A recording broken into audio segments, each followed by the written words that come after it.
Hello everyone, I am Harshita Rathore और मैं आप सभी का एचएन अध्ययन में स्वागत करती हूँ। तो आइए क्लास को स्टार्ट करते हैं।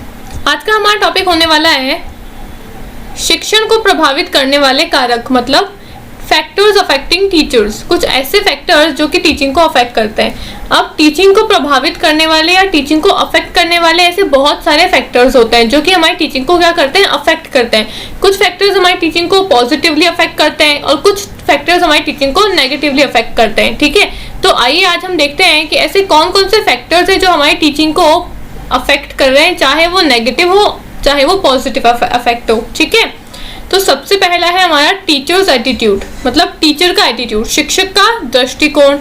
दूसरा है विद्यार्थियों का दृष्टिकोण, फिर समर्थन सामग्री और फिर निर्देशात्मक सुविधाएं, मतलब teachers attitude, learners attitude, support material, instructional facilities. फिर है आपका शिक्षण अधिगम का वातावरण, संस्थागत या प्रशासनिक परिस्थिति, आर्थिक कारक, कक्षा प्रबंधन या फिर प्रशिक्षण या अनुभव, मतलब टीचिंग लर्निंग एनवायरनमेंट, इंस्टीट्यूशनल और administrative setup, economic factors, classroom management और टीचर ट्रेनिंग और एक्सपीरियंस। ये जितने भी फैक्टर्स हैं, ये सभी फैक्टर्स आपकी टीचिंग को क्या करते हैं, प्रभावित करते हैं, अफेक्ट करते हैं। ठीक है, तो हमको ये सभी कारकों के बारे में नहीं पढ़ना है, लेकिन कुछ जो हमारे सिलेबस में है हमको उनके बारे में देखना है।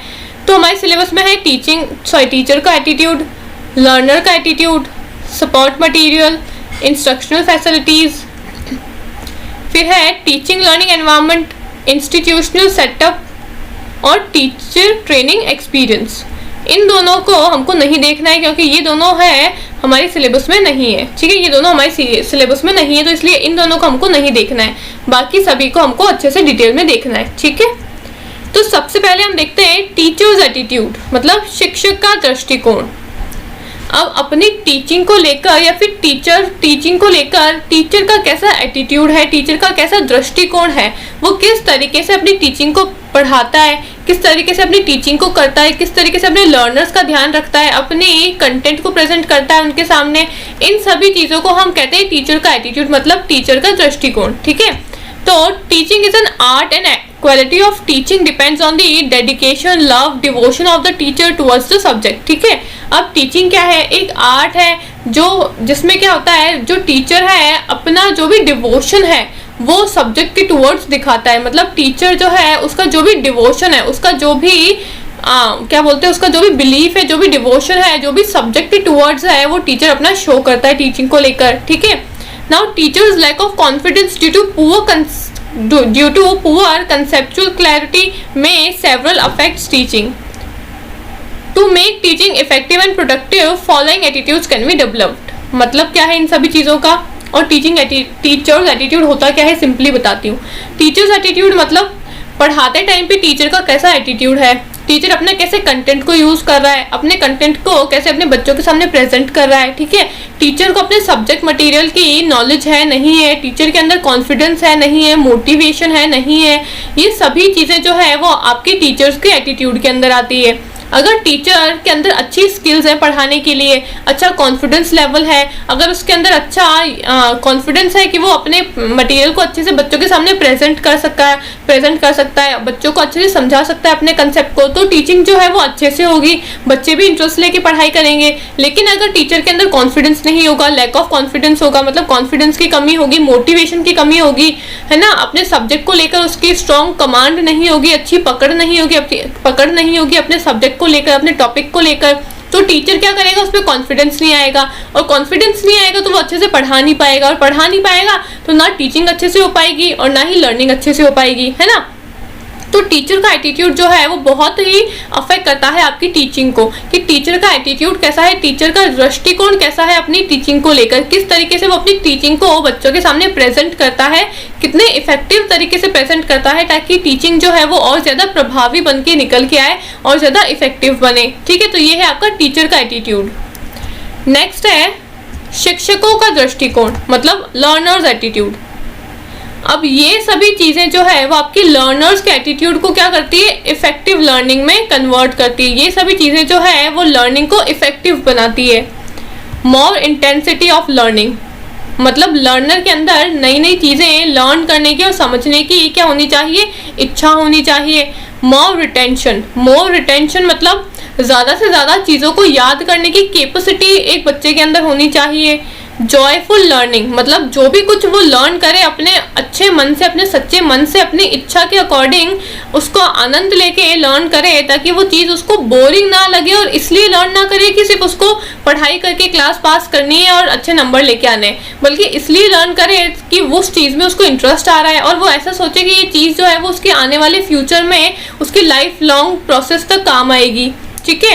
मोर स्कोप ऑफ कॉग्निटिव डेवलपमेंट, अब फिर कॉग्निटिव वर्ड आ गया, मतलब उसके माइंड का डेवलपमेंट हो। ऐसी स्थिति में बच्चा होना चाहिए जहाँ पे उसके माइंड का हम अच्छे से डेवलपमेंट कर सकें। सेल्फ डायरेक्टेड लर्निंग होनी चाहिए और सेल्फ मोटिवेटेड होनी चाहिए। मतलब सेल्फ डायरेक्टेड मतलब बच्चा ऐसा होना चाहिए, इस स्टेज में होना चाहिए अपने लाइफ के कि वो चीज़ों को अपने खुद के डायरेक्शंस के अकॉर्डिंग कर सके, अपने डिसीजंस खुद के अकॉर्डिंग ले सके। ठीक है। और सेल्फ मोटिवेटेड मतलब बच्चा जो है उसके अंदर सेल्फ मोटिवेशन होनी चाहिए, उसको बाहर से किसी के द्वारा मोटिवेशन देने की जरूरत नहीं होनी चाहिए, उसके अंदर खुद के अंदर मोटिवेशन होनी चाहिए, उसके फ्यूचर को लेकर, उसके गोल्स, उसके एम्स को लेकर, उसके प्रोफेशन को लेकर, ठीक है, उसके करियर को लेकर उसके अंदर खुद के अंदर मोटिवेशन होनी चाहिए। अगर ये सभी चीजें एक लर्नर के अंदर होगी, एक स्टूडेंट के अंदर होगी, तो आपकी टीचिंग को क्या करेगी, ये पॉजिटिवली इफेक्ट करेगी, मतलब अच्छा प्रभाव डालेगी। और अगर ये सभी चीजों में से किसी भी चीज की कमी होती है अगर लर्नर के अंदर, तो जो टीचिंग है वो अच्छे से नहीं हो पाएगी। कैसे नहीं हो पाएगी? अगर मान लो बच्चा जो है वो जॉयफुली लर्निंग नहीं कर रहा है, मतलब जो टीचर पढ़ा रहा है उसको लर्न करने में, उसको समझने में बच्चे को इंटरेस्ट नहीं आ रहा है और बच्चा मतलब इंजॉय करके लर्निंग नहीं कर रहा है ना, तो क्या होगा, टीचर भी बोरिंग फील करेगा, टीचर को भी इंटरेस्ट नहीं आएगा पढ़ाने के लिए और बच्चे को भी इंटरेस्ट नहीं आ रहा है पढ़ने के लिए, तो क्या होगा, ना टीचिंग अच्छे से हो पाएगी, ना टीचर अपनी टीचिंग अच्छे से कर पाएगा, ना बच्चा लर्निंग अच्छे से कर पाएगा, तो दोनों ही काम अच्छे से नहीं हो पाएंगे। तो इसलिए ये सभी चीजें जो है आपकी इफेक्टिव टीचिंग के लिए होनी बहुत जरूरी है। आपके लर्नर्स के अंदर है ना अच्छी रिटेंशन पावर होनी चाहिए, अच्छी क्यूरियोसिटी होनी चाहिए नई नई चीज़ों को सोचने समझने के लिए, जॉयफुल तरीके से लर्निंग होनी चाहिए, कॉग्निटिव डेवलपमेंट उनका अच्छा होना चाहिए, सेल्फ डायरेक्टेड और सेल्फ मोटिवेटेड होने चाहिए, ताकि लर्नर्स एक अच्छे मूड में अच्छे तरीके से पढ़ाई करें, ताकि टीचर को भी मज़ा आए पढ़ाने के लिए और लर्नर्स को भी मज़ा आए चीज़ों को समझने के लिए। ठीक है। तो ये सभी चीज़ें जो है लर्नर्स का एटीट्यूड जो है वो भी टीचिंग को बहुत ज़्यादा अफेक्ट करता है, प्रभावित करता है। ठीक है। नेक्स्ट है समर्थन सामग्री, मतलब support material. Support material includes text book, magazine, journals. ये सब कुछ हम इससे पहले प्रीवियस वाली क्लास में देख चुके हैं। आई थिंक सपोर्ट मटेरियल्स में हमने करा थे ट्रेडिशनल मॉडर्न आईसीटी बेस्ड, है ना, जिसमें हमने ब्लैक बोर्ड देखा था, चार्ट्स देखे थे और ग्राफ्स, डायग्राम्स, मैप, ये सब चीज़ें हमने डिटेल में देखी थी कि क्या क्या होती है। वही है आपके सपोर्ट मटेरियल। सपोर्ट मटेरियल क्या होते हैं?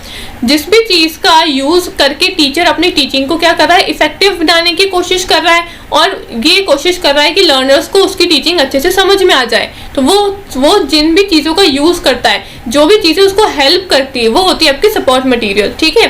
तो अब सपोर्ट मटेरियल जो है is very essential which affects teaching learning process. मतलब जो सपोर्ट मटेरियल है is an important resource in teaching. Support material जो है वो टीचिंग में बहुत ही ज़्यादा महत्वपूर्ण रोल प्ले करता है और टीचिंग को काफ़ी ज़्यादा अफेक्ट करता है, टीचिंग लर्निंग प्रोसेस को काफ़ी ज़्यादा अफेक्ट करता है। कैसे अफेक्ट करता है?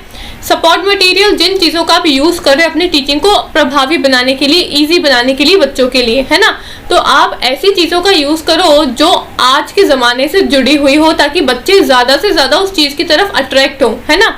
अब आप अगर पुराने मेथड्स का यूज़ करोगे जिसमें बच्चे को मज़ा ही नहीं आ रहा है, बच्चा बोरिंग फील कर रहा है, तो बच्चे को क्या होगा, वो चीज़ें अच्छे से समझ में नहीं आएगी, बच्चा बोरिंग फील करेगा, उसका इंटरेस्ट नहीं होगा उस टीचिंग के अंदर, उस लर्निंग प्रोसेस के अंदर तो बच्चा क्या करेगा, अच्छे से चीज़ें को लर्न नहीं कर पाएगा, समझ नहीं पाएगा, है ना।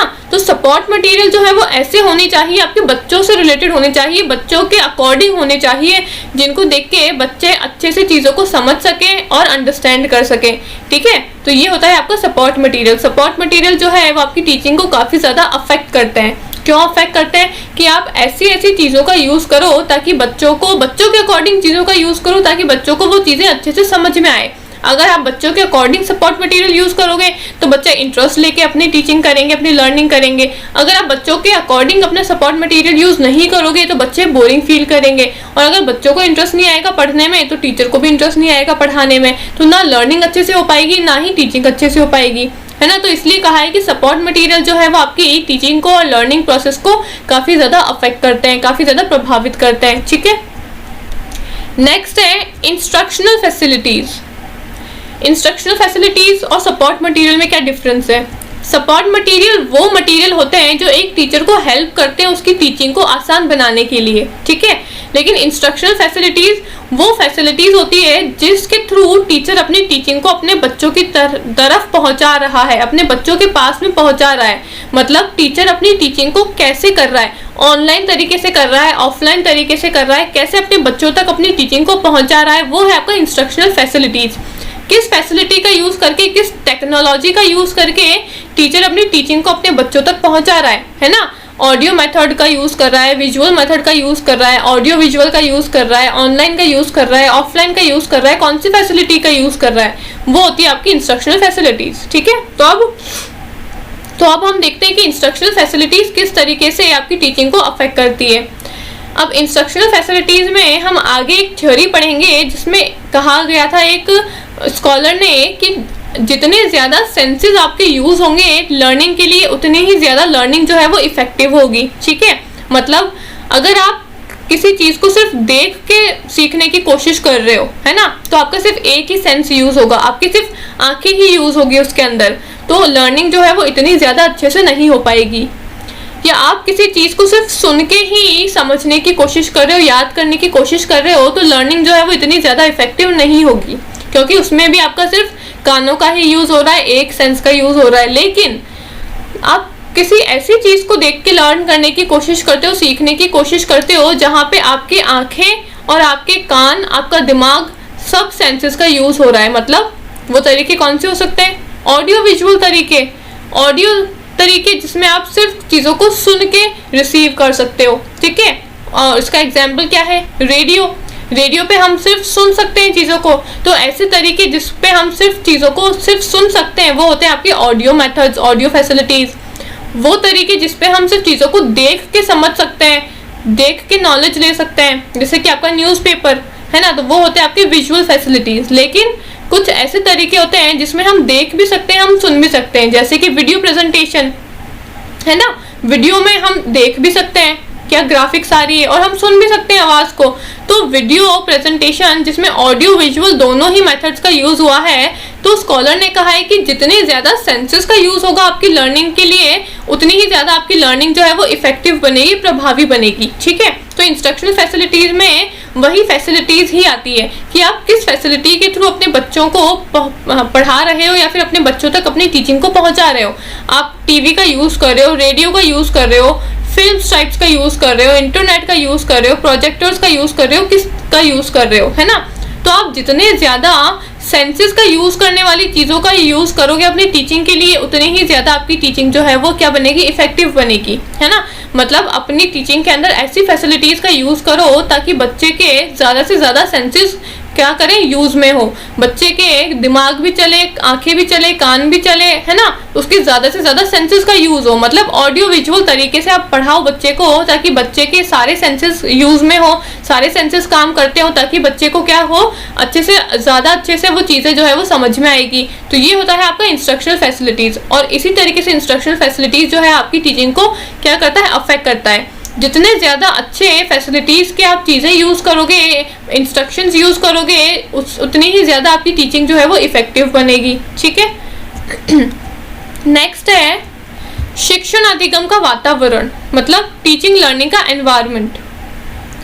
अब आप जिस एनवायरनमेंट में पढ़ा रहे हो वो एनवायरनमेंट कैसा है? मतलब आप जिस एनवायरनमेंट में पढ़ा रहे हो, आप जिस भी क्लासरूम के अंदर पढ़ा रहे हो, क्या वहाँ पे शांति का माहौल है, वहाँ पे शोर शराबा हो रहा है, बाहर से आवाज़ आ रही है, क्लास के अंदर बच्चे डिस्टर्बेंस फैला रहे हैं, बातें कर रहे हैं, है ना। तो इन्वायरमेंट कैसा है? इन्वायरमेंट जो है वो भी आपकी टीचिंग को काफ़ी ज़्यादा अफेक्ट करता है। अगर आप क्लासरूम में ऐसे क्लासरूम में पढ़ा रहे हो जहाँ पे बाहर से काफ़ी ज़्यादा नॉइज़ आ रही है ना, या फिर अंदर क्लास के अंदर ही काफ़ी ज़्यादा नॉइज़ हो रही है, बच्चे बातें कर रहे हैं, डिस्ट्रैक्शन हो रहा है, डिस्टर्बेंस हो रहा है, तो तो ऐसा इन्वायरमेंट जो है वो टीचिंग को क्या करेगा, नेगेटिव इफेक्ट करेगा, बुरा प्रभाव डालेगा टीचिंग पे। टीचिंग अच्छे से नहीं हो पाएगी, टीचर अच्छे से पढ़ा नहीं पाएगा, और जो बच्चे पढ़ने वाले हैं, जो चाहते हैं पढ़ना, वो बच्चे पढ़ नहीं पाएंगे, तो लर्निंग अच्छे से नहीं हो पाएगी, है ना। तो ऐसा इन्वायरमेंट जहाँ पे डिस्टर्बेंस हो रहा है, जो शांत वातावरण नहीं है, जो ऐसी इन्वायरमेंट जो है आपकी टीचिंग को क्या करता है, नेगेटिवली इफेक्ट करता है। लेकिन आप किसी ऐसे इन्वायरमेंट में पढ़ा रहे हो जहाँ पे एकदम प्योर हवा है, एकदम शांत माहौल है, बच्चे भी इंटरेस्टेड हैं पढ़ने के लिए, और वातावरण काफ़ी ज़्यादा अच्छा है, ठीक है। तो ऐसे वातावरण में अगर आप टीचिंग करोगे तो आपकी टीचिंग जो है वो ज़्यादा से ज़्यादा इफेक्टिव बनेगी। बच्चे इंटरेस्ट लेके पढ़ाई करेंगे, आपका भी मन होगा पढ़ाने का, बच्चों का भी मन होगा पढ़ने का, तो टीचिंग भी आप अच्छे से कर पाओगे, और बच्चे जो है वो अच्छे से चीज़ों को समझ पाएंगे, है ना, याद कर पाएंगे, तो लर्निंग भी अच्छे से होगी। तो इसलिए कहा है कि टीचिंग लर्निंग का इन्वायरमेंट जो है वो ऐसा होना चाहिए जो कि क्या करे, जिसमें टीचर को भी मज़ा आए पढ़ाने के लिए और लर्नर्स को भी मज़ा आए पढ़ने के लिए। तो टीचिंग लर्निंग का इन्वायरमेंट जो है वो आपकी टीचिंग को क्या करता है, बहुत ज़्यादा अफेक्ट करता है, चाहे वो नेगेटिव अफेक्ट हो चाहे पॉजिटिव अफेक्ट हो, लेकिन काफ़ी ज़्यादा अफेक्ट होता है, ठीक है।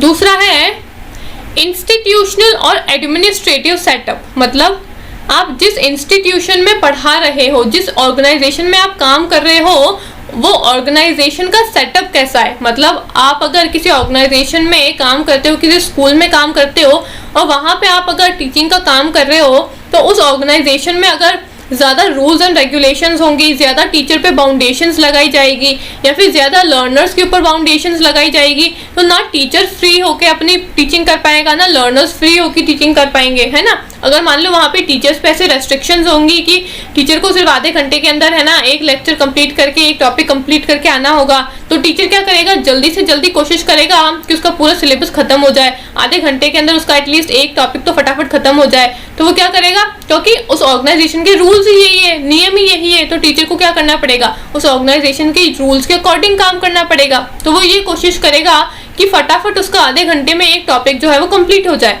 अब चाहे बच्चों को समझ में आए चाहे ना आए, उसको तो कंप्लीट करवाना ही पड़ेगा। वो क्या करे, अब ऑर्गेनाइजेशन के रूल्स ही ऐसे हैं, है ना। या फिर अगर ऑर्गेनाइजेशन का कुछ ऐसे रूल्स हैं कि पढ़ाते टाइम पे बच्चे जो है वो टीचर से क्वेश्चंस नहीं पूछ सकते, अपने प्रॉब्लम्स को, है ना, डिस्कस नहीं कर सकते अपने टीचर्स के साथ में। अगर कुछ ऐसे रूल्स हुए तो जो स्टूडेंट्स जो हैं, लर्नर्स जो है, वो अपनी प्रॉब्लम्स को अपने टीचर्स के साथ में शेयर नहीं कर पाएंगे, तो उससे क्या होगा, ना टीचिंग अच्छे से हो पाएगी, ना लर्निंग अच्छे से हो पाएगी। तो आपके इंस्टीट्यूशन का सेटअप कैसा है, वहाँ पे रूल्स एंड रेगुलेशंस कैसे हैं, वो भी आपकी टीचिंग को काफ़ी ज़्यादा अफेक्ट करते हैं, ठीक है। अगर आपके इंस्टीट्यूशन ने आपको पूरी फ्रीडम दे रखी कि आप अच्छे से बच्चों को पढ़ाओ, और बच्चों को भी फ्रीडम दे रखी है कि आपको जो भी क्वेरीज हो, जो भी प्रॉब्लम आए, आप अपने टीचर से पूछ सकते हो, है ना, तो टीचिंग भी अच्छे से होगी, टीचर को भी मजा आएगा पढ़ाने के लिए, और टीचर क्या करेगा, इंटरेस्ट लेके पढ़ाएगा, बच्चे भी मोटिवेटेड रहेंगे और बच्चे भी इंटरेस्ट लेके पढ़ेंगे। लेकिन अगर कुछ ऐसे रूल्स और रेगुलेशंस होती है आपके ऑर्गेनाइजेशन की, जो कि आपको, आपके टीचर को, आपके लर्नर्स को क्या कर रही है, हार्मफुल अफेक्ट कर रही है, तो उससे आपकी टीचिंग और आपकी लर्निंग दोनों ही नेगेटिवली अफेक्ट होगी, बुरा प्रभाव पड़ेगा आपकी टीचिंग और लर्निंग दोनों पे, ठीक है। तो इंस्ट्रक्शनल और एडमिनिस्ट्रेटिव सेटअप, मतलब कि संस्थागत या फिर प्रशासनिक परिस्थिति जो है, वो भी टीचिंग लर्निंग को क्या करती है, प्रभावित करती है, अफेक्ट करती है, ठीक है। नेक्स्ट है टीचर्स ट्रेनिंग, मतलब शिक्षक का प्रशिक्षण। अब टीचर्स ट्रेनिंग क्या है, टीचर्स ट्रेनिंग क्या है, अब जो टीचर आपको पढ़ा रहा है, उस टीचर के पास में कितना एक्सपीरियंस है, कितनी ट्रेनिंग है, वो भी आपकी टीचिंग को क्या करता है, अफेक्ट करता है, ठीक है। अब कैसे अफेक्ट करता है, अगर टीचर के पास में अच्छी ट्रेनिंग है, उसने अच्छा कोर्स लिया हुआ है ट्रेनिंग का, अच्छे उसके पास में एक्सपीरियंस है 3-4 सालों का, तो उसको अच्छे से पता होगा कि उसको अपने क्लासरूम के अंदर किस टाइम पे बच्चे को कैसे हैंडल करना है ना। अगर बच्चे एकदम पैसिव होके बैठे हैं, उनमें कोई इंटरेस्ट नहीं है, कोई मोटिवेशन नहीं है पढ़ने के लिए, तो टीचर को कैसे उन बच्चों के साथ में डील करना है। अगर बच्चे जो हैं ज़्यादा बातें कर रहे हैं क्लास के अंदर, डिस्ट्रैक्शन हो रहा है, ज़्यादा से ज़्यादा क्लास के अंदर डिस्टर्बेंस क्रिएट कर रहे हैं, तो ऐसे बच्चों के साथ में कैसे डील करना है। अगर ये सब कुछ एक टीचर को पता है, उसके पास में ये पास्ट एक्सपीरियंस है बहुत अच्छा, बच्चों को पढ़ाने का अच्छी ट्रेनिंग है उसके पास में, तो क्या होगा, ये आपकी टीचिंग को क्या करेगा, पॉजिटिवली अफेक्ट करेगा। लेकिन अगर कोई नया टीचर है जिसको नहीं पता है कि अपने बच्चों के साथ में उसको कैसे डील करना है, ना ही उसके पास में कोई डिग्री है, ना कोई क्वालिफिकेशन है, कोई एक्सपीरियंस है, कोई ट्रेनिंग है, कुछ नहीं है उसके पास में, तो वो क्या टीचिंग अच्छे से कर पाएगा, नहीं कर पाएगा। क्योंकि उसको पता ही नहीं कि उसको पढ़ाना क्या है, उसको अपने बच्चों को कैसे हैंडल करना है, उसके पास में कोई ट्रेनिंग भी नहीं है, तो टीचिंग जो है वो अच्छे से नहीं हो पाएगी। तो इसलिए टीचर की ट्रेनिंग जो है, टीचर का एक्सपीरियंस जो है वो काफ़ी ज़्यादा मैटर करता है आपकी टीचिंग को लेकर। मतलब शिक्षक का प्रशिक्षण जो है वो काफ़ी ज़्यादा प्रभावित करता है आपकी टीचिंग को लेकर। ठीक है, teacher training is a continuous process that enhances teachers teaching skills, master new knowledge, develop proficiency which will help to improve students' learning. Training will help the teacher to understand various domains of learning and plan lesson and teaching accordingly. मतलब अब teaching training में क्या होता है, अब हमने micro teaching already पढ़ लिया है चैप्टर, ठीक है। तो माइक्रो टीचिंग में क्या होता है, टीचर को ट्रेनिंग दी जाती है कि इन फ्यूचर में अपने बच्चों के साथ में उनको कैसे डील करना है, कैसे क्लासरूम में एंटर होना है, कैसे कंटेंट प्रेजेंट करना है, कैसे बच्चों को समझाना है चीज़ें, कैसे बच्चों के साथ में इंटरेक्शन करना है। ये सभी चीज़ें आपको माइक्रो टीचिंग के अंदर, मतलब जब भी आप बीएड करते हो तो जो इंटर्नशिप आती है उस टाइम पे आपको सिखाया जाता है। ठीक है, तो अगर किसी टीचर ने वो माइक्रो टीचिंग करी हुई है, वो इंटर्नशिप करी हुई है, वो ट्रेनिंग है अगर किसी टीचर के पास में, तो उसको पता है कि उसको अपने लर्नर्स के साथ में कैसे डील करना है। ठीक है, और ट्रेनिंग के अंदर क्या होता है, जो नए नए मॉडिफिकेशंस हुए हैं, नए नए इनोवेशंस हुई है टीचिंग टेक्निक्स को लेकर, टीचिंग मेथड्स को लेकर, उन नई नई चीज़ों के बारे में भी टीचर्स को बताया जाता है। ठीक है, तो अगर किसी के टीचर के पास में अगर कोई ट्रेनिंग नहीं है तो उसको नहीं पता होगा कि आज के ज़माने में कौन से मेथड्स यूज़ हो रहे हैं, कौन सी टेक्निक यूज़ हो रही है टीचिंग को लेकर। ठीक है, तो वो क्या करेगा, वो उन्हीं पुराने तरीकों से पढ़ाएगा बच्चों को, जिन तरीकों से बच्चों को मज़ा नहीं आता है, इंटरेस्ट नहीं आता है, मोटिवेशन नहीं मिलती है पढ़ने के लिए। और लेकिन अगर किसी टीचर के पास में ट्रेनिंग है, एक्सपीरियंस है, उसको पता है कि कैसे मुझे बच्चों को मोटिवेटेड रखना है, कैसे मुझे अपनी टीचिंग को इंटरेस्टेड बनाना है, तो वो क्या करेगा, नए नए मेथड्स का यूज़ करेगा, वेराइटीज़ ऑफ चीज़ों का यूज़ करेगा, ताकि बच्चे क्या हो, ज़्यादा से ज़्यादा पार्टिसिपेट कर सके लर्निंग प्रोसेस के अंदर। ठीक है, तो आपकी टीचिंग ट्रेनिंग जो है वो काफ़ी ज़्यादा अफेक्ट करती है आपकी टीचर को, आपकी टीचिंग को लेकर या फिर आपकी लर्निंग को लेकर। ठीक है, तो ये था हमारा आज का टॉपिक, जिसमें हमने देखा कुछ ऐसे फैक्टर्स जो कि आपकी टीचिंग को क्या करते हैं, काफ़ी ज़्यादा अफेक्ट करते हैं। सबसे पहले हमने देखा लर्नर्स का एटीट्यूड, कि बच्चों का एटीट्यूड कैसा होना चाहिए, अच्छा होना चाहिए, सेल्फ डायरेक्टेड होना चाहिए, सेल्फ मोटिवेटेड होना चाहिए, जॉयफुल होना चाहिए, मोर रिटेंशन वाले होने चाहिए। फिर हमने देखा टीचर का एटीट्यूड, कि टीचर का एटीट्यूड कैसा होना चाहिए, टीचर का एटीट्यूड भी अच्छा होना चाहिए, टीचर को अपने सब्जेक्ट के ऊपर अच्छी पकड़ होनी चाहिए, अच्छी कमांड होनी चाहिए। ठीक है, उसके बाद में हमने देखा सपोर्ट मटेरियल, कि आप किस तरीके के सपोर्ट मटेरियल का यूज़ कर रहे हो अपनी टीचिंग को और ज़्यादा इफेक्टिव बनाने के लिए। अगर अच्छे सपोर्ट मटेरियल का यूज़ करोगे तो क्या होगा, टीचिंग अच्छी बनेगी, टीचिंग अच्छी होगी तो लर्निंग भी अच्छी होगी, बच्चों को मज़ा आएगा, है ना। फिर हमने देखा इंस्ट्रक्शनल फैसिलिटीज़, आप किस तरीके से अपनी टीचिंग को अपने बच्चों तक पहुंचा रहे हो, है ना। और ऑडियो मेथड का यूज़ कर रहे हो, विजुअल मेथड का यूज़ कर रहे हो, ऑडियो विजुअल का यूज़ कर रहे हो, किस तरीके का यूज़ कर रहे हो। फिर हमने देखा शिक्षण अधिगम का वातावरण, मतलब टीचिंग लर्निंग का एनवायरनमेंट कैसा है, जिस एनवायरनमेंट में आप पढ़ा रहे हो वो एनवायरनमेंट कैसा है ना, ये भी टीचिंग को अफेक्ट करता है। और इंस्टीट्यूशनल एडमिनिस्ट्रेटिव सेटअप, आप जिस ऑर्गेनाइजेशन में काम करते हो, जिस इंस्टीट्यूशन में काम करते हो, वो इंस्टीट्यूशन कैसा है। और फिर हमने देखा टीचर्स ट्रेनिंग, मतलब शिक्षक का प्रशिक्षण। अब टीचर की ट्रेनिंग जो है वो भी टीचिंग को काफ़ी ज़्यादा अफेक्ट करती है, और कैसे अफेक्ट करती है वो भी हमने अभी देखा। तो ये था हमारा आज का टॉपिक, जो आई होप आपको समझ में आया होगा। अब इससे रिलेटेड अब कुछ हम क्वेश्चंस कर लेते हैं। तो सबसे पहला है, the first important step in teaching is, मतलब टीचिंग में सबसे पहला महत्वपूर्ण स्टेप कौन सा होता है। Planning beforehand, organising material to be taught, knowing the background of student, या फिर नन ऑफ द अबव। इन तीनों चारों में से कौन सा सबसे पहला स्टेप होता है जो हम टीचिंग करते टाइम पे उठाते हैं। मतलब हम टीचिंग करने के लिए कुछ स्टेप्स होते हैं, कुछ प्रोसेस होते हैं। ठीक है, तो सबसे पहला स्टेप कौन सा होता है टीचिंग को करते टाइम पे। सबसे पहले हम क्या करते हैं, जब भी हम टीचिंग कर रहे हैं, है ना, हम क्या करेंगे, सबसे पहले देखेंगे बैकग्राउंड ऑफ स्टूडेंट, मतलब विद्यार्थियों की पृष्ठभूमि जानना। अब बैकग्राउंड कैसा बैकग्राउंड, उनका प्रायर नॉलेज, उनकी लर्निंग का बैकग्राउंड हम चेक करते हैं कि अभी तक बच्चे ने क्या क्या सीखा है, उसको क्या क्या आता है।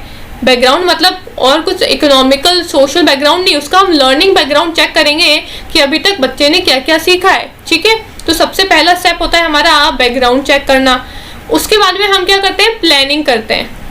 अब जब हमने बैकग्राउंड देख लिया तो अब हमको पता चल गया कि बच्चे को अभी तक, अगर वो 5th क्लास में है, 6th क्लास में है, अगर वो 6th क्लास में है तो उसने अभी तक कितनी पढ़ाई करी है, उसको कितना समझ में आया है, कितना और समझना बाकी है, ये सभी चीजें हमको पता चल गई। तो हम क्या करेंगे, अब उसके अकॉर्डिंग प्लानिंग करेंगे कि अब हमको आगे क्या करना है, हमको आगे कैसे पढ़ाना है।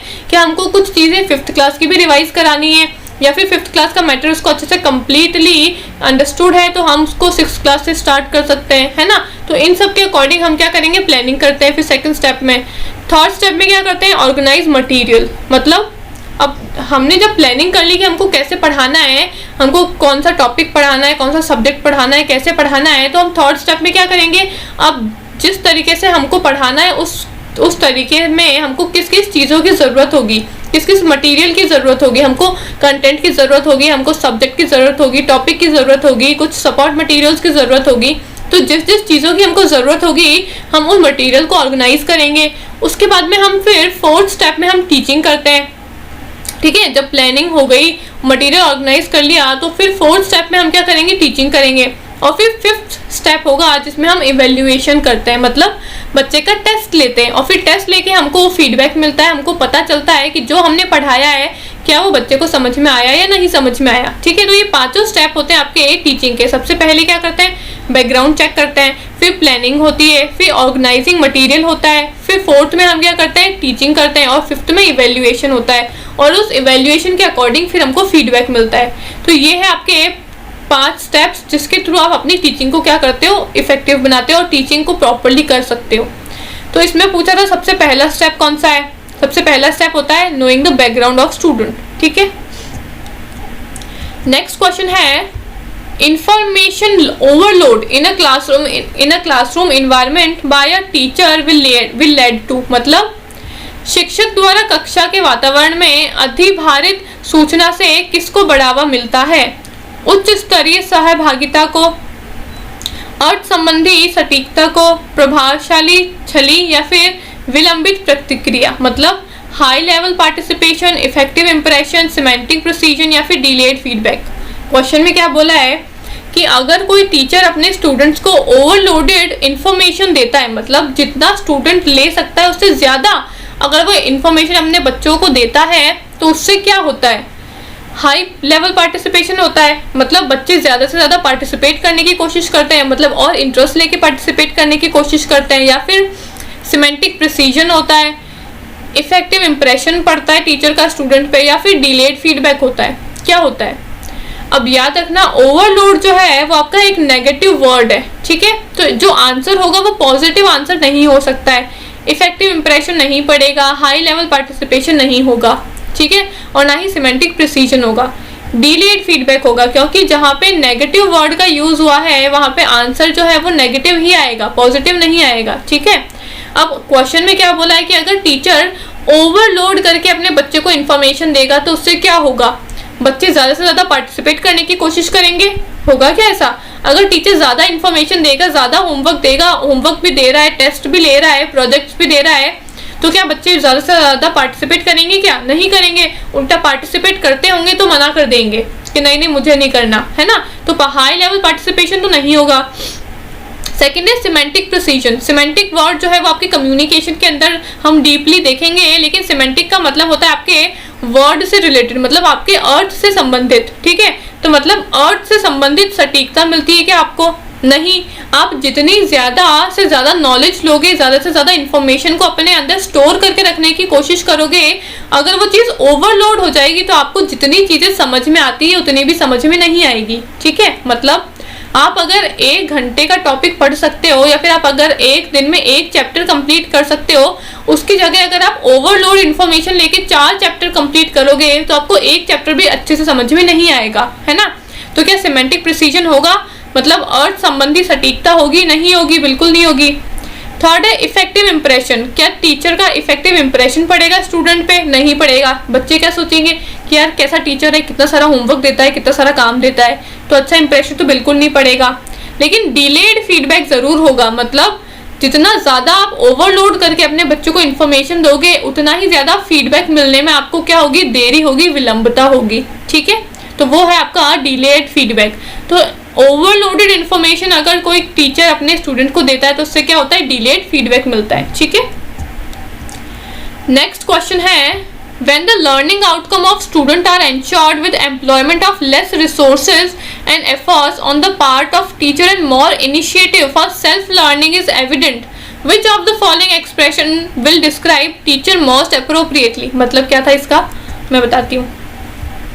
जब शिक्षकों की ओर से कम संसाधनों और प्रयासों को नियोजित करके छात्रों के अधिगम परिणामों को सुनिश्चित किया जाता है और स्व शिक्षण के लिए अधिक पहल स्पष्ट होती है, तो निम्नलिखित में से कौन सी अभिव्यक्ति शिक्षक को सबसे उपयुक्त रूप से वर्णित करेगी? मतलब क्या है इसका, अपनी टीचिंग को करते टाइम पे टीचर क्या कर रहा है, लेस रिसोर्सेज का यूज कर रहा है, मतलब कम से कम संसाधनों का यूज कर रहा है, ठीक है।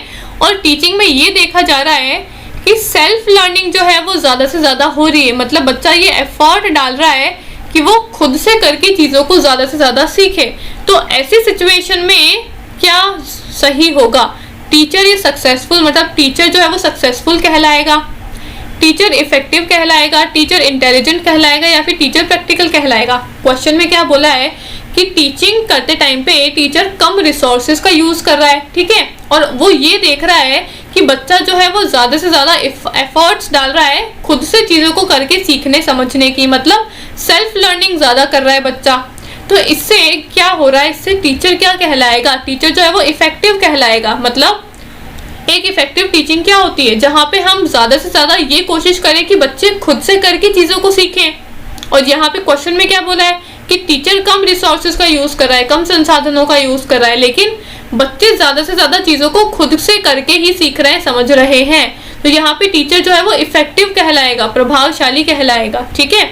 अगर आपने इफेक्टिव टीचिंग के कुछ फैक्टर्स देखे होंगे, पढ़े होंगे, तो आपको पता होगा कि हमारी टीचिंग ऐसी होनी चाहिए, मैंने प्रिंसिपल्स में भी बताया था आपको कि हमारी टीचिंग ऐसी होनी चाहिए जिसमें लर्नर्स क्या करें, लर्निंग बाय डूइंग करें, मतलब खुद चीजों को करके फिर सीखें। तो यहाँ पे बच्चा क्या कर रहा है, सेल्फ लर्निंग कर रहा है, तो टीचर क्या कहलाएगा, इफेक्टिव कहलाएगा। क्वेश्चन देखने में बहुत बड़ा लग रहा है और डिफिकल्ट लग रहा होगा, लेकिन ये बहुत इजी है। आप इसको एक बार या दो बार अच्छे से पढ़ोगे और समझने की कोशिश करोगे ना, तो काफी इजी क्वेश्चन है ये, ठीक है। नेक्स्ट क्वेश्चन है, which of the following factors does not impact teaching? इन चारों में से कौन से फैक्टर्स हैं जो आपकी टीचिंग को क्या करते हैं, इम्पैक्ट नहीं करते हैं, प्रभावित नहीं करते हैं? सबसे पहला है classroom activity that encourage learning, कक्षा गतिविधि जो अधिगम को प्रोत्साहित करती है। Socio economic factors of teachers and students, मतलब शिक्षकों और छात्रों का सामाजिक आर्थिक कारक। लर्निंग थ्रू एक्सपीरियंस और टीचर्स नॉलेज, इन चारों में से ऐसी कौन सी फैक्टर्स है जो टीचिंग को इम्पैक्ट नहीं करते हैं? सबसे पहले क्या बोला है, classroom activity that encourage learning, मतलब ऐसी एक्टिविटीज क्लासरूम के अंदर हो जिससे क्या हो, बच्चे ज्यादा से ज्यादा लर्निंग को एनकरेज करें, लर्निंग को प्रोत्साहित करें। ये तो आपकी टीचिंग को इम्पैक्ट करती है। मतलब अगर क्लासरूम के अंदर आप ऐसी चीजें करोगे जिससे बच्चे ज्यादा से ज्यादा चीजों को अच्छे से लर्न करने की कोशिश करेंगे, समझने की कोशिश करेंगे, तो उससे टीचिंग पे असर तो पड़ेगा ना, तो ये तो टीचिंग को इम्पैक्ट करती है। सी बोला है लर्निंग थ्रू एक्सपीरियंस, मतलब आप अगर एक्सपीरियंसेस के थ्रू, आप अगर टीचर जो है वो एक्सपीरियंसेस के थ्रू अपने स्टूडेंट को पढ़ाएगा, तो क्या करेगा, अपने पास्ट एक्सपीरियंस का यूज करके या फिर अपने प्रायर नॉलेज का यूज करके अपने बच्चों को एग्जांपल्स दे सकेगा और अपनी लाइफ से लिंक करके चीजों को अच्छे से समझा सकेगा। तो ये फैक्टर भी आपकी टीचिंग को अफेक्ट करता है। और टीचर्स नॉलेज, मतलब शिक्षक का ज्ञान, टीचर के पास में जितनी भी नॉलेज है अपने सब्जेक्ट को लेकर, अपने कंसेप्ट को लेकर, ये भी आपकी टीचिंग को क्या करते हैं, अफेक्ट करते हैं। अगर अच्छी नॉलेज है, अच्छी पकड़ है सब्जेक्ट को लेकर, तो टीचर क्या करेगा, अपने बच्चों तक अच्छी नॉलेज पहुंचाएगा। अगर अच्छी पकड़ नहीं है तो टीचर आधी अधूरी बात बता के और टॉपिक को खत्म कर देगा, है ना। तो टीचर की नॉलेज भी काफी ज्यादा क्या करती है, इम्पैक्ट करती है टीचिंग को। लेकिन इसमें पूछा है कौन सी चीज इम्पैक्ट नहीं करती है, option number B is your correct answer. क्या बोला है इसमें, socio economic factor of teacher and student, मतलब शिक्षकों और छात्रों का सामाजिक आर्थिक कारक। सामाजिक आर्थिक मतलब टीचर का सोशल फैक्टर कौन सा है, मतलब समाज में टीचर की कैसी स्थिति है, कौन सा लेवल है, या फिर टीचर और स्टूडेंट का। और इकोनॉमिक फैक्टर मतलब कितना ज्यादा अमीर है, कितना ज्यादा गरीब है। तो सोशल और इकोनॉमिक फैक्टर तो टीचर के या फिर स्टूडेंट के टीचिंग और लर्निंग पे कोई असर ही नहीं डालते हैं, ठीक है। इस टॉपिक को तो, इस पॉइंट को तो आप रट लेना कि सोशल इकोनॉमिक फैक्टर जो है वो आपकी टीचिंग और आपकी लर्निंग इन दोनों पे असर नहीं डालते। ठीक है, तो आपका आंसर नंबर बी जो है वो करेक्ट है। Option number B is your correct answer. ठीक है, 6th क्वेश्चन है, नेक्स्ट क्वेश्चन है, a successful teacher is one who is compassionate and disciplinarian, quiet and reactive, tolerant and dominating, passive and active. मतलब एक सफल शिक्षक वह है जो सहानुभूतिशील और अनुशासनात्मक होता है, शांत और प्रतिक्रियाशील होता है, सहनशील और हावी होता है, या फिर धैर्य युक्त और सक्रिय होता है। इन चारों में से कौन सा एक सक्सेसफुल टीचर की क्वालिटी है जो सक्सेसफुल टीचर के पास में होनी चाहिए? Answer number A, compassionate and discipline एक टीचर के अंदर होना चाहिए, तभी वो सक्सेसफुल बनेगा। अगर टीचर क्वाइट और रिएक्टिव रहेगा, मतलब शांत रहेगा, अगर किसी भी चीज़ पे एक्शन नहीं करेगा, बच्चे बातें कर रहे हैं, कुछ भी कर रहे हैं, वो चुपचाप है, कोई भी एक्शन नहीं ले रहा है, बिल्कुल एक्टिव नहीं है चीज़ क्लास के अंदर, टीचिंग में या लर्निंग प्रोसेस में, है ना, तो क्या होगा? टीचर सक्सेसफुल कैसे होगा? तो ये आंसर तो बिल्कुल गलत है ऑप्शन। फिर सी ऑप्शन है, टॉलरेंट एंड डोमिनेटिंग। अगर टीचर डोमिनेटिंग होगा तो भी टीचर जो है वो सक्सेसफुल नहीं कहलाएगा। क्यों? टीचर अगर डोमिनेटिंग होगा तो टीचर क्या करेगा? क्लास में आके कहेगा बच्चों से कि जो मैं पढ़ा रहा हूँ वही सही पढ़ा रहा हूँ, चाहे वो गलत पढ़ाए, लेकिन फिर भी वो यही बोलेगा कि जो मैं पढ़ा रहा हूँ वो सही पढ़ा रहा हूँ, तुमको सिर्फ मेरी बातें सुननी है और किसी टीचर के पास में तुमको जाना नहीं है, तुमको सिर्फ मुझसे ही पढ़ना है ना, सिर्फ मैं ही सही हूँ, तुम सब लोग गलत हो, ऐसे डोमिनेट करेगा वो बच्चों को। तो ये टीचर भी सक्सेसफुल नहीं कहलाता है। और अगर टीचर पैसिव है अपने क्लासरूम के अंदर, मतलब ज़्यादा एक्टिव नहीं है टीचिंग को लेकर, ना इंटरेस्ट लेके पढ़ा रहा है, ना मोटिवेटेड होके पढ़ा रहा है, सिर्फ चुपचाप से ढीला ढीला होके पढ़ा रहा है, तो ऐसा टीचर भी सक्सेसफुल नहीं कहलाता है। लेकिन अगर टीचर कंपैशनेट है और डिसिप्लिनरियन है, मतलब बच्चों के साथ साथ चीज़ों को खुद भी सीख रहा है और बच्चों को भी सिखा रहा है, अगर ऐसा कंपैशनेट टीचर है और उसके अंदर डिसिप्लिन भी है, टाइम टू टाइम क्लासरूम के अंदर आता है, टाइम टू टाइम स्कूल में आता है, परफेक्टली डिसिप्लिन के साथ में रहता है ना, अगर ऐसा टीचर है तो वो टीचर क्या कहलाता है? सक्सेसफुल कहलाता है। तो यही क्वेश्चन में पूछा था कि इन चारों में से कौन सी एक क्वालिटी है जो एक टीचर को सक्सेसफुल टीचर कहलाती है, तो वो है आपका कंपैशनेट एंड डिसिप्लिनरियन। ठीक है, तो आई होप आपको ये क्वेश्चंस भी अच्छे से समझ में आए होंगे। ठीक है, तो अब इसके बाद आपका टॉपिक रहने वाला है Maxim's of teaching. Maxim's of teaching जो है वो आपका बहुत ही शॉर्ट एंड स्वीट सा टॉपिक है, बहुत ही इंटरेस्टिंग टॉपिक है। इसमें हम कुछ 10-11 पॉइंट्स के बारे में पढ़ेंगे। ठीक है, तो सबसे पहले मैक्सिम्स ऑफ टीचिंग होते क्या है? मैक्सिम्स का मतलब क्या होता है? मैक्सिम्स का मतलब है रूल्स, मतलब कुछ ऐसे नियम जो हमें टीचिंग करते टाइम पे फॉलो करने चाहिए। क्यों फॉलो करने चाहिए? अगर हम उन नियमों को फॉलो करेंगे तो हमारी टीचिंग क्या होगी? अच्छी बनेगी, लर्नर्स को चीज़ें अच्छे से समझ में आएगी, हम उनके अकॉर्डिंग हम उनके अकॉर्डिंग टीचिंग कर सकेंगे।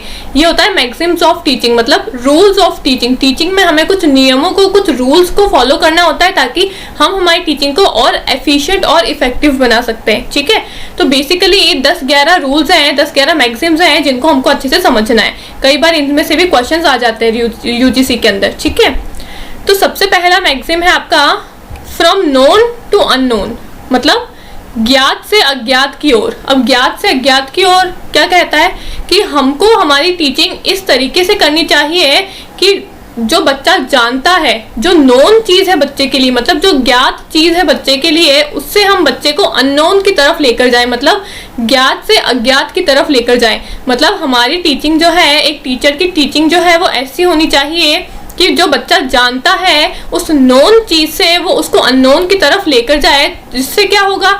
टीचिंग जो है वो अच्छी हो पाएगी, लर्निंग जो है वो भी अच्छी हो पाएगी। कैसे अच्छी हो पाएगी? अब जो चीज़ आप नहीं जानते हो, अगर मैं वो चीज़ आपको बताऊंगी, उसके बारे में आपको समझाऊंगी, तो आप कंफ्यूज हो जाओगे कि मैम क्या बोल रही है, किसके बारे में बोल रही है, हम तो जानते ही नहीं है, हमने कभी सुना नहीं है, कभी देखा नहीं है ना। लेकिन जो चीज़ आप जानते हो, अगर पहले मैं उसके बारे में आपको बताऊंगी और फिर उससे रिलेट करते करते जो चीज़ आप नहीं जानते हो उसकी तरफ आपको लेकर जाऊंगी, तो क्या होगा? कंसेप्ट जो है वो इजीली क्या होगा? धीरे धीरे डेवलप होना शुरू हो जाएगा आपके दिमाग के अंदर। आपके अंदर एक मोटिवेशन आना शुरू हो जाएगा क्यों? क्योंकि जो चीज आप जानते हो उससे अगर मैं आपको धीरे धीरे बढ़ के आगे जो चीज नहीं जानते हो उसकी तरफ लेकर जाऊंगी तो आपके दिमाग में रहेगा कि हाँ ये चीज तो हम जानते हैं, ये तो हमको पता है। और फिर धीरे धीरे जैसे जैसे मोटिवेशन और बढ़ता जाएगा आपके मन के अंदर, वैसे वैसे आपको चीजें जो है वो और अच्छे से समझ में आ जाएगी। तो इसलिए हमारी टीचिंग का जो पहला सिद्धांत है वो होना चाहिए नोन टू अननोन, मतलब ज्ञात से अज्ञात की तरफ हमारी टीचिंग जो है वो होनी चाहिए। ठीक है। सेकंड है स्थूल से सूक्ष्म की ओर, मतलब फ्रॉम कॉन्क्रीट टू एब्स्ट्रैक्ट। अब कॉन्क्रीट टू एब्स्ट्रैक्ट क्या है, इसका कंसेप्ट मैंने आपको प्रीवियस क्लासेस में भी बताया है। कॉन्क्रीट का मतलब क्या होता है, मतलब स्थूल का मतलब क्या होता है। कॉन्क्रीट वो चीजें होती है जिसको हम देख सकते हैं, हम टच कर सकते हैं, और सूक्ष्म यानी कि एब्स्ट्रैक्ट वो चीजें होती है जिसको हम ना ही देख सकते हैं ना ही टच कर सकते हैं। तो हमारी टीचिंग ऐसी होनी चाहिए जिसमें हम बच्चे को कॉन्क्रीट से एब्स्ट्रैक्ट की तरफ लेकर जाए, मतलब स्थूल से सूक्ष्म की तरफ लेकर जाए। मतलब जो चीजें बच्चे ने देख रखी है, जो चीजें बच्चा देख सकता है, उसको टच कर सकता है, जिसको जान पहचान सकता है, उससे जिसको नहीं जान सकता, जिसको नहीं पहचान सकता, ना ही टच कर सकता है, उसकी तरफ अगर हम उसको लेकर जाएंगे तो हमारी टीचिंग जो है वो ज्यादा इफेक्टिव बनेगी। अब कैसे इफेक्टिव बनेगी, अब अगर मैं आपको कोई एग्जाम्पल दूं तो अगर कोई चीज है जिसके बारे में आप जानते हो ऑलरेडी, मतलब अगर कोई छोटा बच्चा है उसने कभी भी लायन नहीं देखा है लेकिन उसने कैट देखी है, ठीक है, तो कॉन्क्रीट टू एब्स्ट्रैक्ट का मेरा कैसा कंसेप्ट होना चाहिए।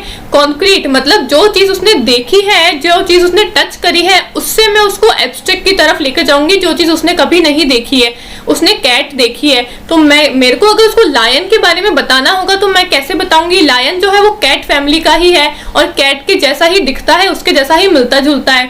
तो जो मेरा छोटा बच्चा है, जो मेरा लर्नर है, उसको चीजें क्या होगी समझ में आएगी कि अच्छा लायन मतलब कैट, कैट तो उसने देखी है, उसने टच करी है, तो वो लायन को कैट से रिलेट करने लग जाएगा। और जब उसने लायन को कैट से रिलेट कर लिया तो फिर वो धीरे धीरे लायन के बारे में भी समझ जाएगा। लायन उसके लिए क्या है, एब्स्ट्रैक्ट है। एब्स्ट्रैक्ट क्यों है, क्योंकि उसने अभी तक लायन को ना ही देखा है ना ही लायन के बारे में सुना है। लेकिन कैट उसके लिए कॉन्क्रीट है, वो कैट के बारे में जानता भी है, उसने कैट को देखा हुआ भी है अपने घर के अंदर, उसने टच भी करा है कैट को, तो कैट उसके लिए कॉन्क्रीट हो गई। लेकिन लायन उसके लिए एब्स्ट्रैक्ट है। तो अगर मैं उसको सीधा लायन के बारे में बताती कि लायन होता है, लायन क्या है, लायन जंगल में रहता है, तो उसको समझ में नहीं आता, वो सोचता कि ये लायन है क्या चीज, है ना। लेकिन अगर मैं उसको कैट से समझाते समझाते लायन की तरफ लेकर जाऊंगी तो उसका दिमाग जो है वो इजीली चीजों को प्रोसेस कर पाएगा, क्योंकि उसने कैट को देखा हुआ है, कैट को समझा हुआ है। तो वो कैट से समझते समझते अगर वो लायन की तरफ जाएगा तो उसको वो लायन जो है वो अच्छे से समझ में आएगा। तो इसलिए हमारा दूसरा सिद्धांत कहता है कि हमें स्थूल से सूक्ष्म की ओर जाना चाहिए, मतलब कॉन्क्रीट से एब्स्ट्रैक्ट की तरफ हमें हमारे बच्चों को लेकर जाना चाहिए, जिससे क्या होगा, अंडरस्टैंडिंग जो है वो और अच्छे से क्रिएट हो पाएगी। ठीक है।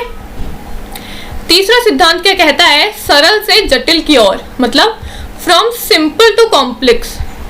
हमको हमारी टीचिंग ऐसी करनी चाहिए जिसमें पहले हमको सिंपल यानी कि जो सरल चीजें हैं उनको बताना चाहिए, और फिर सरल चीजें बताते बताते हमको कॉम्प्लेक्स यानी कि जटिल चीजों की तरफ जाना चाहिए। फॉर एग्जाम्पल, मैंने जब टीचिंग एप्टीट्यूड स्टार्ट करा तो मैंने सबसे पहले आपको क्या बताया, टीचिंग होती क्या है, उसका मतलब क्या है, कुछ डेफिनेशंस बताई होंगी, फिर कैरेक्टरिस्टिक्स बताई, ऑब्जेक्टिव्स बताए, प्रिंसिपल्स बताए, है ना।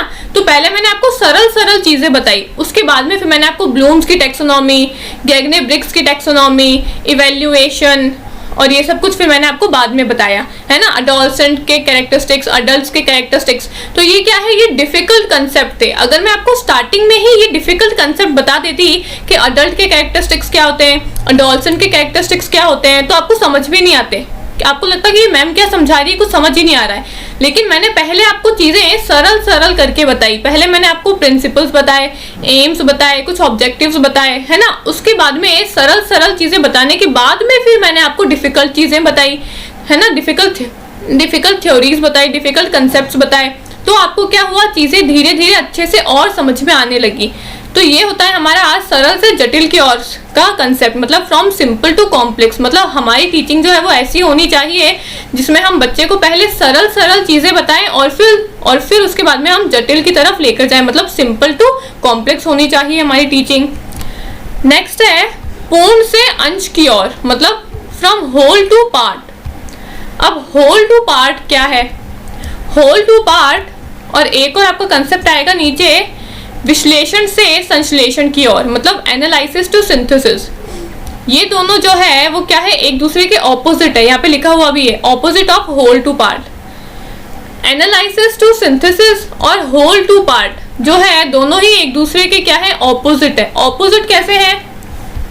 होल टू पार्ट आपको नाम से ही समझ में आ रहा होगा, होल मतलब जो पूर्ण है ना। तो पहले टीचर कैसे पढ़ाए अपने लर्नर्स को, जो चीज पूर्ण है, संपूर्ण है उसके पास में उसको पढ़ाए पहले, और फिर उसके बाद में उसके पार्ट्स को बताए, उसके बाद में उसके छोटे छोटे अंश को बताए।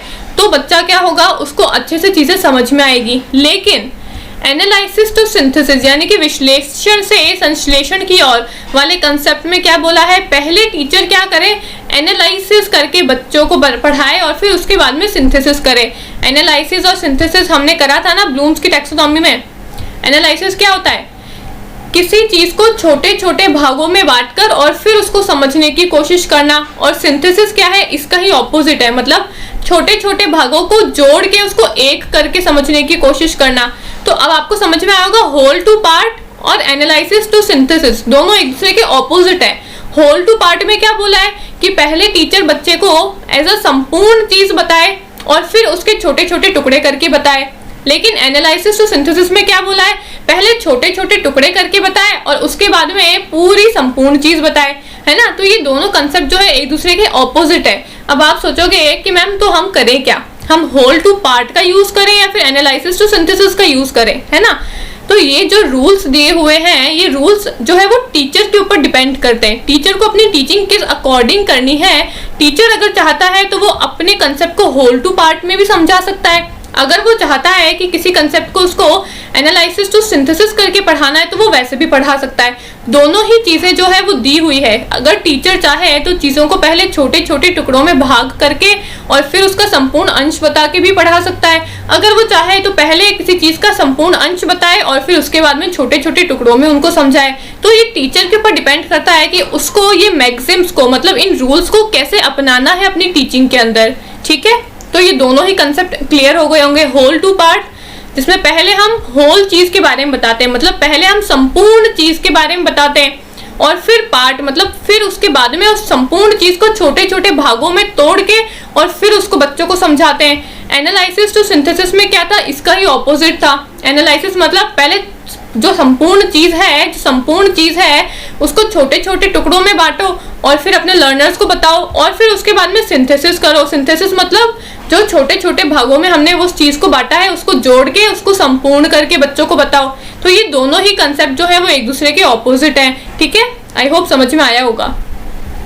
अब नेक्स्ट मैक्सिम क्या बोला है, विशिष्ट से सामान्य की ओर, मतलब फ्रॉम पर्टिकुलर टू जनरल की तरफ लेकर जानी चाहिए। अब जनरल टू पर्टिकुलर या पर्टिकुलर टू जनरल क्या है, हमारी टीचिंग जो है वो ऐसी होनी चाहिए कि हम बच्चे को पहले एक एक पर्टिकुलर चीज के बारे में बताएं और फिर उसके बाद में उसको एक सामान्य कंक्लूजन, एक जनरल कंक्लूजन करके यूनिवर्सल चीज के बारे में बताएं। मतलब क्या है, अगर मुझे ये बताना है कि sun rises from the east, ठीक है, तो मैं अपने बच्चों को ज्यादा अच्छे से समझ में आए उसके लिए क्या करूंगी, पहले पर्टिकुलर चीजों के बारे में बताऊंगी। मतलब पर्टिकुलर का मतलब होता है एक एक सिंगल चीज के बारे में, है ना। तो मैं कहूंगी कि है ना, राजस्थान में भी सन जो है वो ईस्ट में से उगता है, गुजरात में भी ईस्ट में से उगता है, पंजाब में से भी ईस्ट में से उगता है, मध्य प्रदेश में भी ईस्ट में से उगता है ना। तो मैं ऐसे पर्टिकुलर स्टेट के एग्जाम्पल देके आपको बताऊंगी और फिर मैं उसका सामान्य यानी कि फिर मैं उसका जनरल कंक्लूजन करके आपको बताऊंगी कि इसका जनरल कंक्लूजन क्या निकल रहा है कि मतलब सन जो है वो कहाँ से राइज होता है, ईस्ट में से राइज होता है। सन पंजाब में भी ईस्ट में से निकल रहा है, राजस्थान में भी ईस्ट में से निकल रहा है, गुजरात में भी ईस्ट में से निकल रहा है। तो इसका हम सामान्य कंक्लूजन निकाले तो क्या निकाल सकते हैं कि मतलब सन जो है वो सभी स्टेट में से, सभी कंट्रीज में से कहाँ उगता है, ईस्ट में से राइज होता है, ईस्ट में से उगता है ना। तो मैंने आपको पहले पर्टिकुलर चीजों के बारे में बताया, पहले एक एक चीज के बारे में बताया और फिर उसका एक सामान्य जनरल कंक्लूजन करके बताया। इससे क्या होगा, इससे भी बच्चों को चीजें समझने में आसानी रहेगी। पहले वो पर्टिकुलर एक एक चीजों के बारे में समझेंगे और फिर उसी को ही जब वो सामान्य जनरल कंक्लूजन करके समझेंगे तो उससे उनकी अंडरस्टैंडिंग जो होगी, उनकी समझ जो होगी वो और ज्यादा डेवलप होगी। ठीक है, नेक्स्ट हमारा मैक्सिम है मनोवैज्ञानिक से तार्किक क्रम की ओर, मतलब फ्रॉम साइकोलॉजिकल टू लॉजिकल। अब साइकोलॉजिकल टू लॉजिकल क्या है? सबसे पहले हम लर्नर्स की साइकोलॉजी को अंडरस्टैंड करेंगे, मतलब सबसे पहले हम लर्नर्स को समझेंगे कि उनका ब्रेन क्या कहता है, उनका दिमाग क्या कहता है, वो कौन सी स्टेज में है ना। पहले हम बच्चे को समझने की कोशिश करेंगे और फिर उसके बाद में हम लॉजिक लगा के, तर्क लगा के उसको वो चीजें जो है वो समझाएंगे। अगर मुझे आपको कुछ पढ़ाना है तो सबसे पहले मैं ये देखूंगी कि मेरे लर्नर्स को पहले का कितना कुछ पता है ना, या फिर इस टॉपिक के बारे में कितना कुछ पता है। अगर मुझे टीचिंग एप्टीट्यूड स्टार्ट करना है तो मैं देखूंगी कि पहले मेरे लर्नर्स को क्या कुछ पता है टीचिंग एप्टीट्यूड से रिलेटेड, है ना। अगर पता है तो मैं उसके अकॉर्डिंग आपको पढ़ाऊंगी, अगर नहीं भी पता है तो मैं उसके अकॉर्डिंग आपको पढ़ाऊंगी। तो मेरा सबसे पहला जरूरी स्टेप क्या होगा कि मैं अपने लर्नर्स को समझूं, उनकी साइकोलॉजी को समझूं, है ना, और फिर उनके अकॉर्डिंग क्या करूं, मैं तर्क वितर्क करके उनको लॉजिक के थ्रू चीजें समझाने की कोशिश करूं। तो सबसे पहले मेरा स्टेप क्या होना चाहिए, पहले मैं बच्चों की साइकोलॉजी को समझूं और फिर लॉजिक की तरफ ले जाकर उनको तर्क वितर्क करके चीजों को समझाने की कोशिश करूं, ठीक है। तो हमारा नेक्स्ट मैगजीन क्या कहता है, फ्रॉम साइकोलॉजिकल टू लॉजिकल, मतलब मनोवैज्ञानिक से तार्किक क्रम की और हमारी जो टीचिंग है वो होनी चाहिए, ठीक है। विश्लेषण से संश्लेषण, मतलब एनालिसिस टू सिंथेसिस, मैंने आपको बता दिया, whole to part, analysis to synthesis. Next है हमारा सीन टू अनसीन, मतलब दृश्य से अनदेखे की ओर।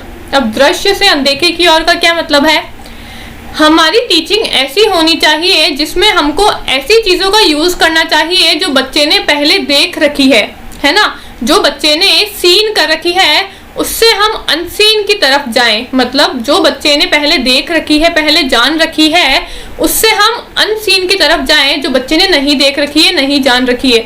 इससे क्या होगा, जो उसने चीजें देख रखी है, समझ रखी है, उससे वो उन चीजों को समझने में आसानी होगी जिसको वो नहीं जानता है अभी तक। अब वो लायन और कैट वाला ही ऑप्शन ले लो, एग्जाम्पल वापस ले लो।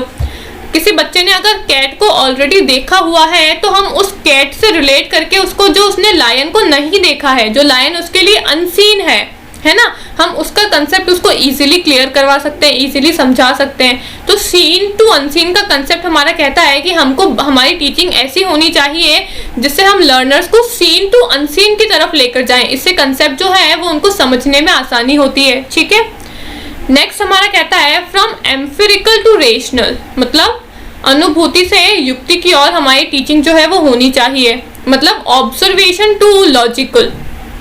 सबसे पहले हम जो चीजें हमने ऑब्जर्व करी है हमारी रियल लाइफ में, है ना, उसको हम बच्चे को बताएं और फिर उसके बाद में उन ऑब्जर्वेशन से जोड़ के हम लॉजिक की तरफ लेकर जाएं बच्चे को।